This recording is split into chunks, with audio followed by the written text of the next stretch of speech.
Hey guys, Vicky here, writing for Jesus.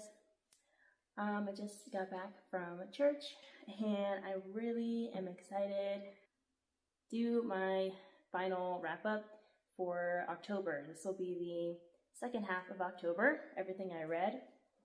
And I've just been like devouring books. It's been so much fun. So let's jump right in. Super happy because I finished. I finished the Bible. I read Revelation this month. Such a good book. The main thing that I got from Revelation is endure. Endure and overcome. That is said many times in that book, and John just does a really good job of describing everything, and like heaven is going to be beyond our wildest dreams. Like it just sounds so beautiful. It's gonna be awesome. So I'm so happy. I have read through my Bible. It took me like 4 years probably. Yeah, I mean I'm glad that I read it slow enough to like digest it and really study it and stuff. Yay. Did it. Love it. I read Junie B. Jones. Junie B. Jones has a peep in her pocket, and her school is going on a field trip. His hair is driving me crazy. Sorry. Going on a field trip, and she's really nervous about going because she's heard there's roosters and she's heard they're mean, and yeah, she's nervous about it, but it ends up being a really fun time, and it was just hilarious. Just kids' imaginations and the way they say things, like, it's just really funny. So I give it 5 stars. I really enjoyed it. It was a really good time. I really liked the farmer that they were talking to. He was a very nice man, and he was really good with the kids.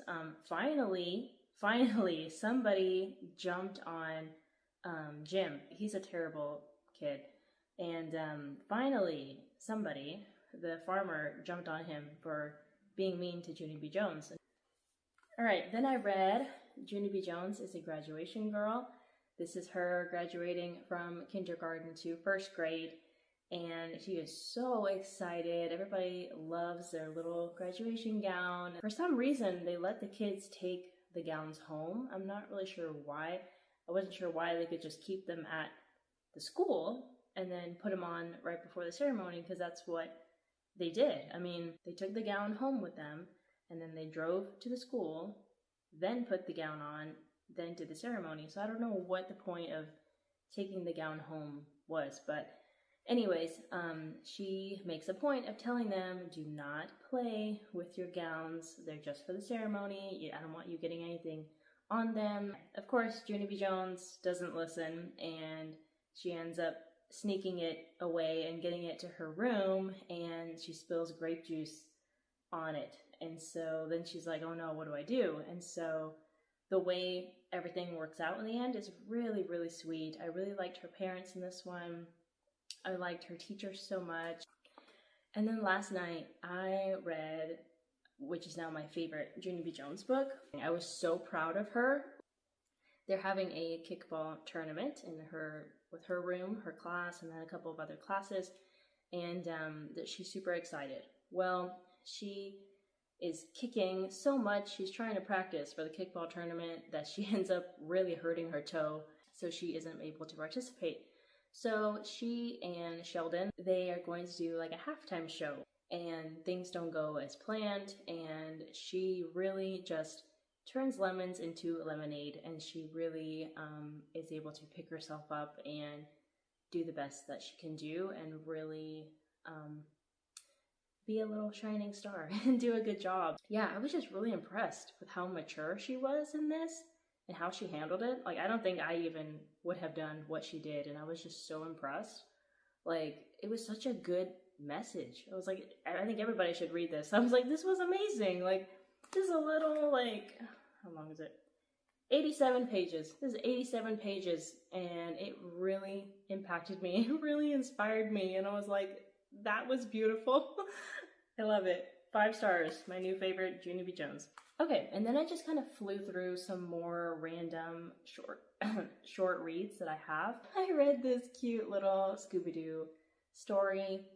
This is based on a movie that was made. So it has pictures from the movie. And they look adorable, and they're little like archaeological dig kind of outfits, and they just look super cute.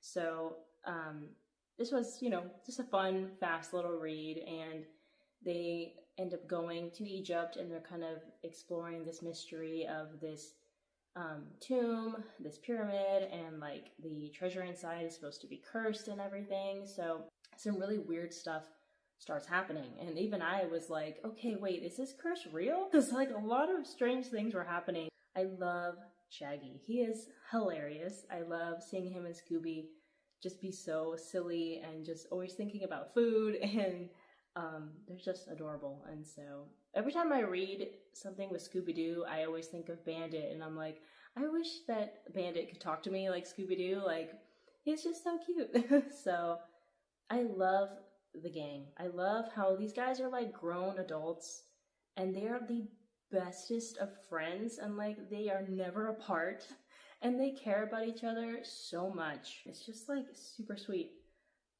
friend goals right there. So I love it. So yeah, 3 stars. Oh, and I did read another one of these Peanuts comics. Really enjoyed this one. Give it 5 stars.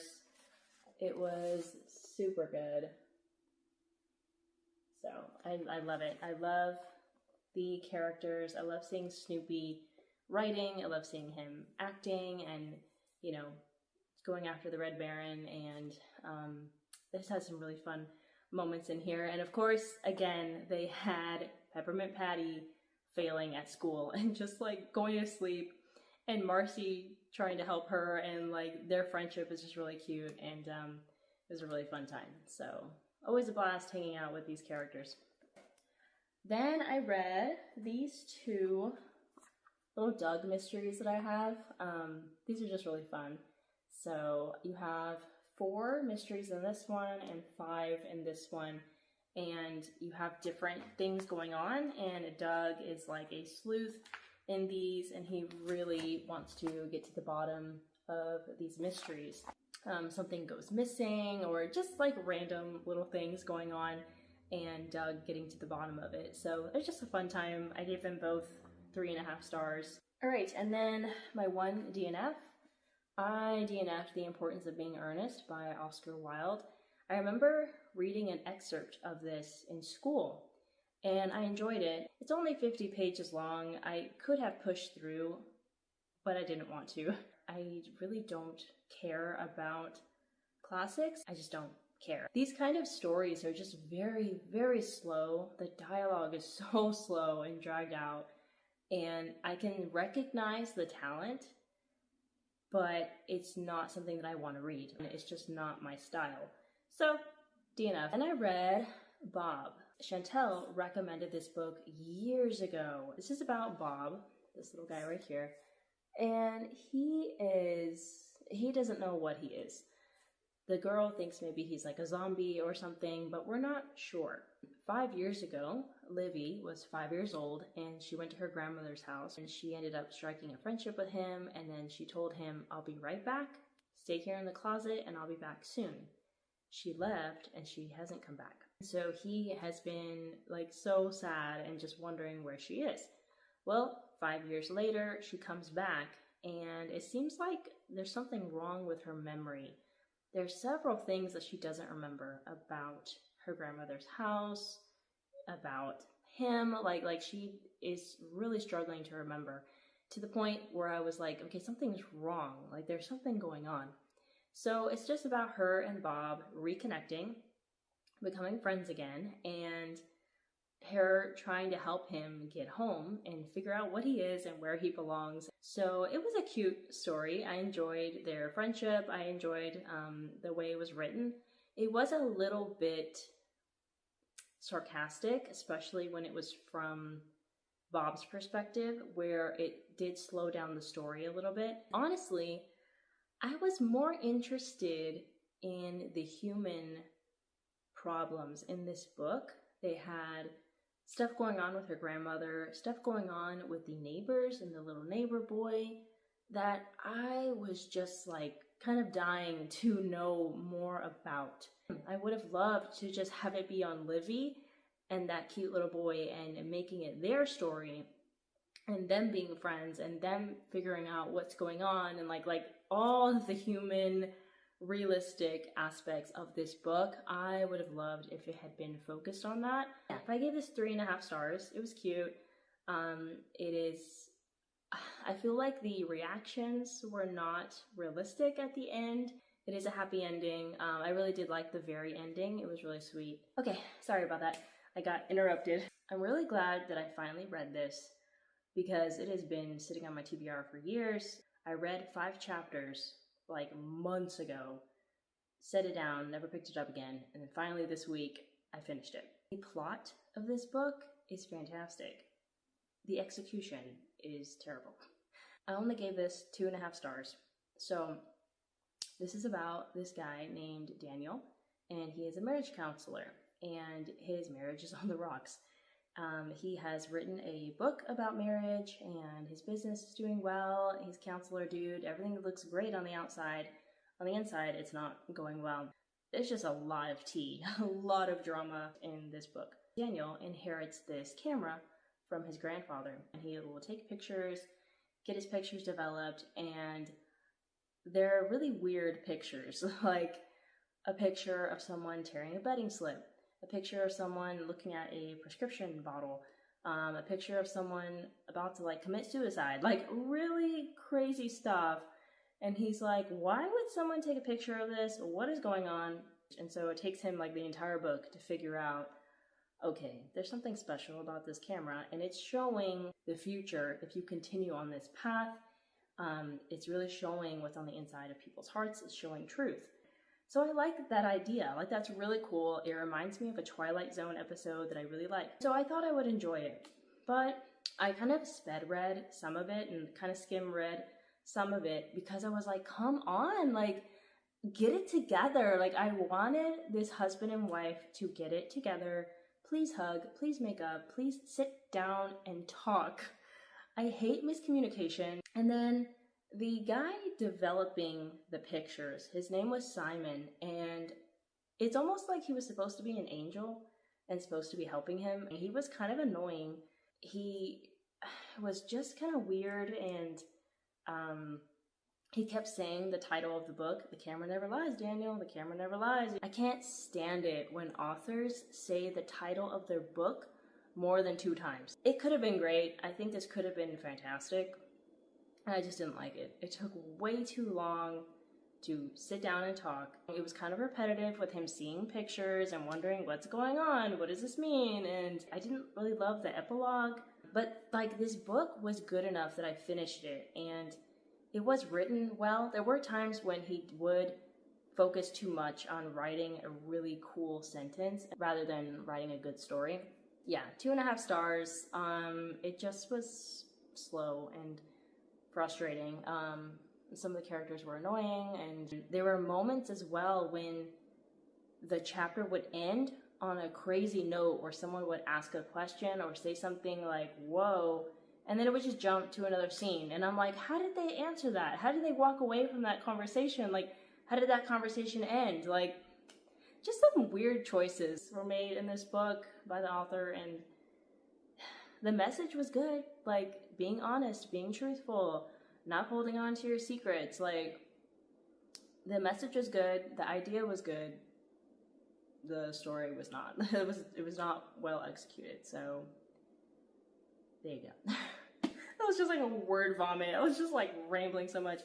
It's hard to keep reviews like this concise when I have like so many thoughts. Last book that I read, I really enjoyed this. 4.5 stars. Another adult comic that I loved. So this is Thor, and this book, this comic, is about these people taking the All-Father's energy, his life force, and using it for their will. And so all the Asgardians are fighting, trying to get it back for Odin to revive him. And it was really good. I love the way they talk, when they're like, "Nay, thou foul beast," you know, just like really, you know, cool Viking kind of talk. And I really enjoyed that. I love the Norse mythology. I like a lot of mythology actually, and it was just really neat. It was good. I was a little bit confused with how they were fighting this monster because sometimes they made it like he was just pure energy and they could not physically hit him, but at other times he would fall down and he would get hit. So I was a little bit confused on that, but it was really good. It was a full, complete story. It was so sweet seeing Thor take care of his dad and carry him, and even one point he like kissed him on the forehead. Like, just you see how much they love their king, how much he loves his dad, and it was really good. So I enjoyed it. Loved the ending, and something else. Oh, last thing, I love that Thor built something with Mjolnir. In the first Thor movie, Odin says, "It is a fit companion for a king. It is a weapon to destroy or a tool to build." You never see him build anything with it. As soon as he said that, I was like, okay, I'm sure Thor's gonna rebuild the Rainbow Bridge because he destroys it in Thor 1. Like, I was just waiting for him to build something with it. He never has built anything with Mjolnir in the Marvel Cinematic Universe. Here he did. I was like, yay, that's so cool. He built something with Mjolnir, and then he did kick some butt as well. So that was great. It was so good. I really enjoyed it. 4.5 stars. I finished The Chosen Adventures. This is a computer animated kids show on Amazon Prime. It is based on the Chosen series directed by Dallas Jenkins, and it's amazing. It is really impactful. There were a couple episodes that really got me and inspired me and blessed me, and it was beautiful. So 14 episodes in the first season. Each episode is only 11 minutes long, so it's really easy to just binge, and so I absolutely loved it. It's so funny. I love the sheep. He is so hilarious. There are fantastic lessons to be learned in this show, and my niece and nephew are loving it, and it's great. So I recommend it for adults and kids alike. So I finally watched The Hobbit. It's part 1. I think it's called An Unexpected Journey. I honestly didn't really like it. I watched it with my friends, so it was fun watching it together.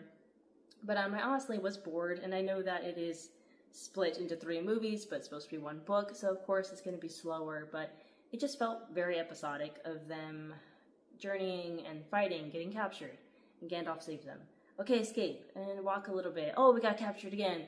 Gandalf saves us. Okay, and it's like they're supposed to be warriors, so I'm like, you can't fight your way out of this? It's just very, very slow, and I didn't really like any of the characters that much, and yeah, I just felt like the whole movie was just focused on, oh, Bilbo has to gain his courage, and like, that's it. And I'm like, that's a good side plot, but not for the entire movie. It just seemed too slow. There wasn't enough going on. I didn't like the fight choreography. It was very clunky. But yeah, so I didn't really care for it, but I would like to try Lord of the Rings, because I think that would be, has a better plot. I'm going to give that one a shot with my friends, so yeah, we'll see. But that's everything. That's the wrap up. So thank you guys for watching this video. I hope you enjoyed it. I really enjoyed talking about everything this month. I love doing wrap ups. They're just like super fun. I love giving reviews. I feel like that's the main reason why we have BookTube, is to give reviews so then people can see, oh, do I want to read this book? Do I not want to read this book? I love it. Super fun. So hope you guys enjoyed it, and I'll see you guys in the next one. Bye.